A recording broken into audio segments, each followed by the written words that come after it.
On Kling, you can create images with the default image creator or Omni 1. In this video, we will go over the default text-to-image of the image creator.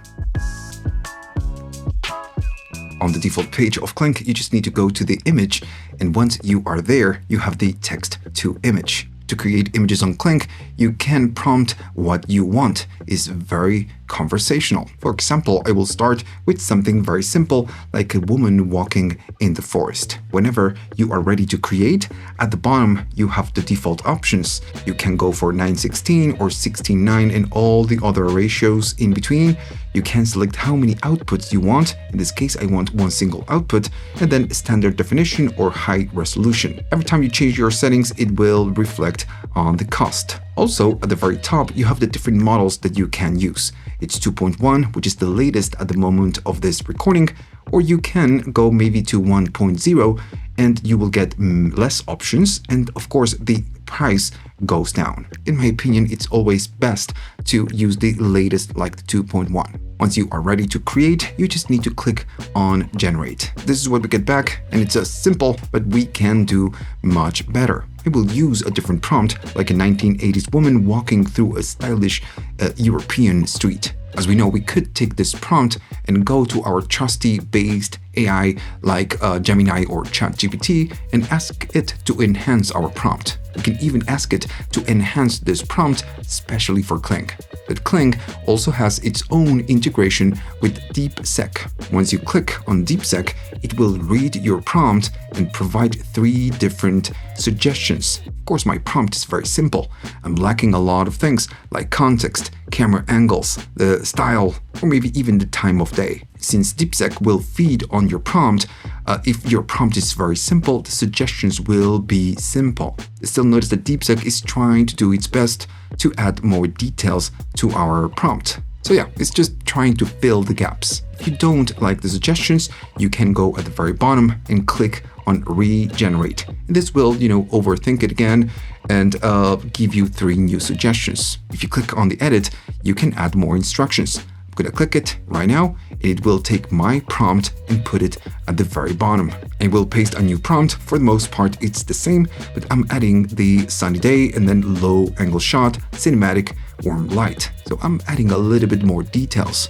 Once you have your enhancements, clicking the up arrow will process this new prompt and provide 3 different suggestions with your details included, of course. I will go to edit again, and notice that you have an upload. You can upload an image or you can select one from history. I will do so. I will select maybe this woman, then confirm. And now DeepSeq will use this woman as a reinforcement for our prompt. So instead of saying a 1980s woman, I will say now a 1980s woman like in the image walking through, and so on and on and on. Now if I click on the up arrow, it will rethink all over again, and you will notice that it's adding some of the details of the woman in the picture. Notice that while it is using the image of the woman as a reference, it's not really going deep into the specifics details of the subject. If you want consistent characters, you need to use image reference or Omni 1, not the text-to-image. Once you get your suggestions, you can click on generate and keep your prompt, or you can just click and take that suggestion to your prompt. I'm going to run 1 generation and see what we get back.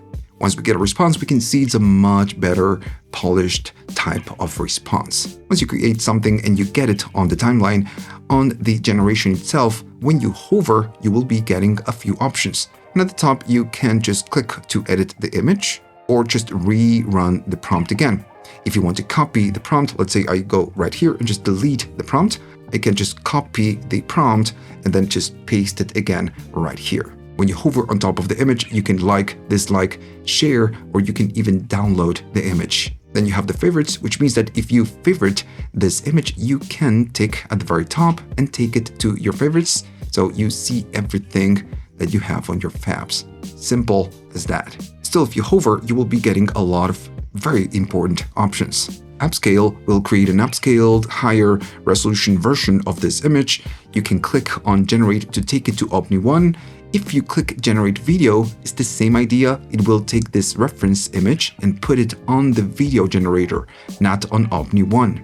Then you have this option called Vary. Just like on MIDJOURNEY, if you know MIDJOURNEY, Vary will take your image and create a variation of the same image. Let's give it a go. I will click on Vary and a new task will be submitted and we can see it at the very top. The Vary by default will create 2 different variations of your image. Once we get it back, we can see that the variations are very subtle. It can change some of the details, maybe the pose or something in the background. It will try to keep it as close to the original as possible. Then you have more options like the inpaint, the expand, and the remove. These ones, the inpaint, expand, and remove, are ways we get to edit the image. And I gotta say, you can do a lot with these ones. It's a very long topic. Let me know down in the comments if you want for me to create a deep dive video showing the inpaint and just overall editing. I'm gonna go back again to my woman walking in the forest. At the bottom part, you can see something that says hints. These ones have nothing to do with my prompt.